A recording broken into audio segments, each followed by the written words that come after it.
ഞാൻ സംസ്കൃതമാണ് എൻ്റെ സബ്ജക്റ്റ്. 2 തവണ PSCക്ക് വേണ്ടി ശ്രമിച്ചിട്ടൊരു വലിയാളായ ആളാണ് ഞാൻ. കാരണം തൊട്ടടുത്ത നിമിഷം റാങ്ക് ലിസ്റ്റ് കയറി 5ാമത് കയറാനിരിക്കുകയായിരുന്നു.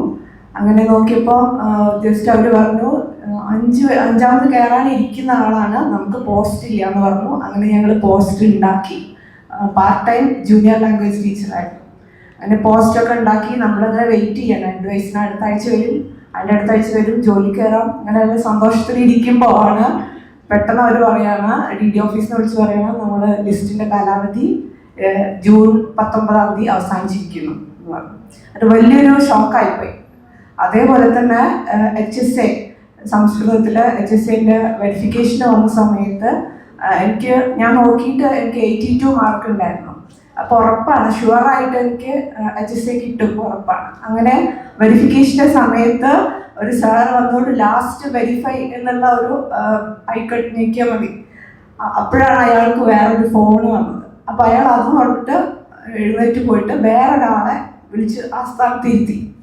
അങ്ങനെ അയാൾ പറഞ്ഞു, എന്നാൽ ശരി, ഞാൻ ഒന്നുകൂടെ ഫസ്റ്റ് മുതൽ വെരിഫൈ ചെയ്യട്ടെ എന്ന് പറഞ്ഞിട്ട് എൻ്റെ സർട്ടിഫിക്കറ്റ്സ് ഒക്കെ വെരിഫൈ ചെയ്തു. ലാസ്റ്റ് അയാൾ ഒന്നുകൂടെ നോക്കുകയാണ്. BEdൻ്റെ ഈ നോട്ടിഫിക്കേഷൻ വരുന്ന സമയത്ത് എൻ്റെ എക്സാം കഴിഞ്ഞിട്ടേ ഉണ്ടായിരുന്നുള്ളൂ, റിസൾട്ട് വന്നിട്ടില്ല. അപ്പോൾ ഈ ഒരു കാരണം പറഞ്ഞിട്ട് ആ സ്പോട്ടിൽ അയാൾ റിജക്റ്റഡ് എന്ന് പറഞ്ഞിട്ട് തന്നെ പിടിച്ചു വിട്ടു. ഞാനൊരു ഇരുമ്പടി കൊണ്ട് തലയ്ക്ക് ഒരടി ഏറ്റ പോലെ മലപ്പുറം ജില്ലയിൽ നിന്ന് എങ്ങനെയോ ഇവിടെ എത്തി. അങ്ങനെ ഒരുപാട് ദുരനുഭവങ്ങൾ നേരിട്ടതുകൊണ്ട് ഈ അന്ന് മുതൽ എഴുതിയ എല്ലാ PSC എക്സാമിലും ഞാൻ ലിസ്റ്റിലുണ്ട്. ഇപ്പോൾ കഴിഞ്ഞ HSSTയിലും